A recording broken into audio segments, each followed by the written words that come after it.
Troubleshoot for chef-made kitchen scale KS33. Weight fluctuation, calibration guide. Before we start, keep a 5 kg weight like a single grocery pack or stone handy for the process. Step 1. Switch on the scale and immediately press the unit button 4 times. Step 2. When the display shows 5000, press the tare button. You'll see Cal 0 followed by 5000. Step 3. Place your 5 kg weight on the scale. Wait for it to calculate until you see pass or PR55 appear. Step 4. Your scale is now calibrated. Remove the weight and switch it off. Precision restored. Seeing EEE on your display. That means the scale is overloaded. Simply remove the excess weight from the scale. Remember, the maximum capacity is 5 kg. Wobbly weighing plate.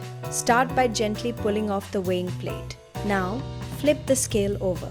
You'll find the screw positions behind the sticker.